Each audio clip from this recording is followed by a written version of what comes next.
आप देख रहे हैं इंडिया न्यूज 13। चलिए देखते हैं उत्तर प्रदेश की फटाफट बड़ी खबरों को।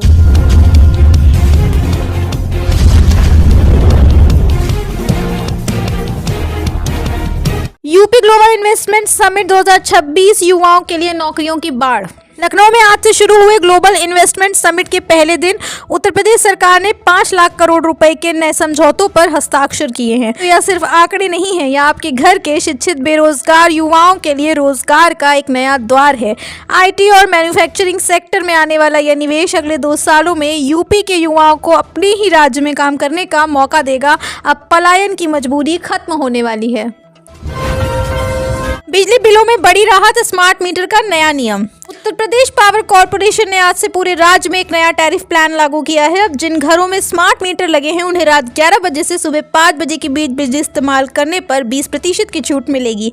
इसे टाइम ऑफ डे टैरिफ कहा जा रहा है। विश्लेषण यह है कि अगर आप भारी बिजली उपकरण रात में इस्तेमाल करते हैं तो आपका मासिक बिल सीधे तौर पर 15 से 20% तक कम हो सकता है। यह मध्यम वर्ग की बचत के लिए एक बहुत बड़ा कदम है। राम मंदिर दर्शन, नई हाईटेक बुकिंग प्रणाली शुरू।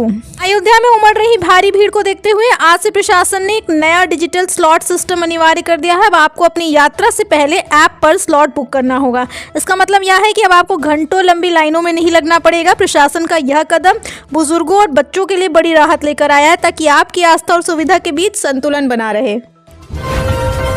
यूपी बोर्ड परीक्षा 2026 नो स्ट्रेस पॉलिसी लागू। शिक्षा विभाग ने आज एक ऐतिहासिक फैसला लिया है। इस बार यूपी बोर्ड की परीक्षाओं में ओपन बुक सेक्शन को शामिल किया जा रहा है। इसका मकसद छात्रों को रटने की क्षमता को नहीं बल्कि उनके तर्क को परखना है। शब्दों में शिक्षा का मतलब बोझ नहीं बल्कि बोध होना चाहिए। अभिभावकों के लिए यह खबर उनके बच्चों के मानसिक स्वास्थ्य के नजरिए से बहुत महत्वपूर्ण है। यमुना एक्सप्रेसवे और पूर्वांचल एक्सप्रेसवे पर नई टोल दरें। अगर आप आज रात से इन एक्सप्रेसवे पर सफर करने वाले हैं तो अपनी जेब थोड़ी और ढीली करनी होगी। सरकार ने टोल दरों में 5 से 7% की बढ़ोतरी की है। हालांकि अच्छी खबर यह है कि फास्टैग 2.0 का इस्तेमाल करने वालों को कैशबैक की सुविधा दी जाएगी। सरकार का तर्क है कि इस पैसे का उपयोग सड़कों की सुरक्षा और एक्सीडेंट रिस्पॉन्स सिस्टम को बेहतर बनाने में किया जाएगा। मिलावटखोरों पर डिजिटल स्ट्राइक। उत्तर प्रदेश खाद्य सुरक्षा विभाग ने आज पूरे राज्य में एक नया पोर्टल लॉन्च किया है। अब आप अपने मोबाइल से ही किसी भी खाने के सामान की शुद्धता की जांच के लिए सैंपल की रिपोर्ट मंगवा सकते हैं। यह खबर सीधे आपकी सेहत और आपके बच्चों की थाली से जुड़ी है। मिलावटखोरों के लिए अब बचना नामुमकिन होगा, क्योंकि जनता अब जागरूक और डिजिटल रूप से सशक्त हो रही है। ग्रामीण यूपी के लिए मुख्यमंत्री आवास योजना का विस्तार। आज कैबिनेट बैठक में 2 लाख नए ग्रामीण परिवारों को पक्का घर देने की मंजूरी दी गई है। यह सिर्फ ईंट पत्थर का मकान नहीं है बल्कि उन गरीब परिवारों के लिए सम्मान की बात है जो पीढ़ियों से कच्चे मकानों में रह रहे थे। विश्लेषण यह है कि सरकार चुनाव से पहले ग्रामीण वोट बैंक को साधने के साथ साथ सबको छत के वादे को पूरा करने की दिशा में बढ़ रही है।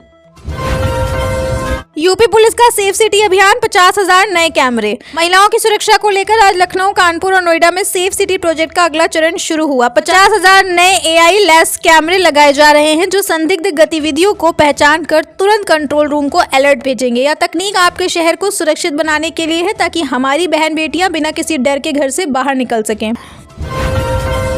स्वास्थ्य क्रांति, हर जिले में टेलीमेडिसिन केंद्र। यूपी के सुदूर गांव में रहने वाले लोगों के लिए आज बड़ी खबर आई है। अब आपको बड़े इलाज के लिए लखनऊ या दिल्ली भागने की जरूरत नहीं होगी। हर जिले के प्राथमिक स्वास्थ्य केंद्रों को बड़े अस्पतालों के विशेषज्ञों से वीडियो कॉल के जरिए जोड़ दिया गया है। यह तकनीक और स्वास्थ्य सेवा का वह मिलन है जिसकी जरूरत भारत के आम आदमी को दशकों से थी। मौसम का मिजाज, कड़ाके की ठंड और स्कूलों की छुट्टी। पश्चिमी विक्षोभ के कारण अगले 48 घंटों में यूपी के कई जिलों में भारी शीतलहर और कोहरे का अलर्ट जारी किया गया है। प्रशासन ने एहतियात के तौर पर कक्षा 8 तक के स्कूलों को अगले 3 दिनों तक बंद रखने का आदेश दिया है। यह खबर हर उस माता पिता के लिए जरूरी है जो अपने बच्चों की सुरक्षा और सेहत को लेकर चिंतित हैं। आप देख रहे हैं देश का number 1 Hindi news channel India news 13, मतलब भारत की आवाज।